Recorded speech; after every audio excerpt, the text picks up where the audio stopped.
సాక్ష్యం ఏంటంటే మాకు మ్యారేజ్ అయ్యి 1 ఇయర్ అవుతుంది. 1 ఇయర్ మాకు నవంబర్ 21 మా మ్యారేజ్ అయ్యింది. డిసెంబర్లో ఫాస్టర్ గారు మా ఇంటికి ప్రేయర్ చేయడానికి వచ్చారు. అప్పుడు ఫాస్టర్ గారు ఎవరు కూడా ఉన్నారు. ఫాస్టర్ గారు ప్రేయర్కి వచ్చారు, ప్రేయర్ చేశారు. లాస్ట్ మా ఇద్దరికి నాకు ప్రేయర్ చేసేటప్పుడు అన్నారు, అమ్మ మీ ఇయర్లో సెట్ అయిపోతారమ్మా అన్నారు. అలాగే ఈ ఇయర్లో మేము మంచి కార్యాన్ని చూసాం మా జీవితంలో. 1 ఇయర్ నుంచి మేము ఫేస్ చేస్తున్న ప్రాబ్లమ్స్ ఎలా అంటే, ల్యాబ్ పెట్టాలనుకుంటున్నాం, సొంతగా మా హస్బెండ్ ల్యాబ్ పెట్టాలనుకుంటున్నాం. అదైతే అస్సలు సెట్ కావట్లా. లోన్ కూడా పెడదాం అనుకుంటున్నాం, లోన్ అవ్వట్లేదు. ఏంటంటే మాకు ఇంత బ్యాడ్ అయిపోతుంది, లోన్ అవ్వట్లేదు, ల్యాబ్ పెట్టుకోలేకపోతున్నాం. అలాగే 1 ఇయర్ నా శాలరీతో నా కుటుంబం అంతా జరిగించింది.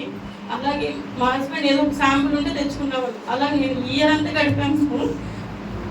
ఈ ప్రాబ్లం ఏంటో నాకు అర్థం కావట్లేదు. కానీ మేము ఒక 5-6 బ్యాంకు కూడా వెళ్ళాము, మాకు లోన్ కావాలి, ల్యాబ్ పెట్టుకుంటామని. ఎక్కడ మీకు సివిల్ స్కోర్ లేదమ్మా, ఇది లేదమ్మా అని, నా శాలరీ బాగానే అంతా బాగుంది కానీ మీకు లోన్ ఇవ్వమమ్మా అంటున్నారు. ఇదేంటి ఇలా అవుతుంది, ల్యాబ్ పెట్టుకోలేకపోతున్నాం, ఎలా సెట్ అవుతాం లైఫ్లో, ఇంత రిస్క్ చేసుకుని మ్యారేజ్ చేసుకున్నాము, అందరి ముందు మేము ఎలా నిలబడాలి అనేది రోజు అదే ఆలోచన నాకు. కానీ దేవుడి దయ వల్ల మేము ఏంటంటే ఒక 4 వీక్స్ బ్యాక్ మేము మెడికల్ షాప్ తీసుకున్నాము. మొత్తం అమౌంట్ అంతా సెట్ చేసాము.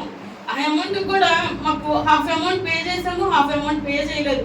దేవుడా ఏంటి ఇప్పుడు మా దగ్గర అమౌంట్ లేదు, ఉన్న అమౌంట్ అంతా పే చేసాము. మాకు ఎలా ఒకటి దేవుడు రూపంలో మాకు ఏదో ఒకటి చూపించేయాలి రూపంలో అంటే, అదే టైంకి మా పేరెంట్స్ నాకు హెల్ప్ చేసి ఆ హాఫ్ అమౌంట్ ఇచ్చి మేము మెడికల్ షాప్ తీసుకున్నాము. దేవుడు మా హస్బెండ్ విషయంలో మా కుటుంబంలో మాత్రం చాలా మంచి కార్యం చేశాడు. ఇప్పుడు నా కోసం, మా హస్బెండ్ కోసం, అలాగే నా ప్రెగ్నెన్సీ కోసం, మా కుటుంబం కోసం ప్రార్థన చేయండి. అలాగే మెడికల్ షాప్ మంచిగా అవ్వాలని ప్రేయర్ చేయండి. రేపు ఓపెనింగ్ అనుకుంటున్నాము, మీ ప్రార్థన మా గురించి పెట్టండి.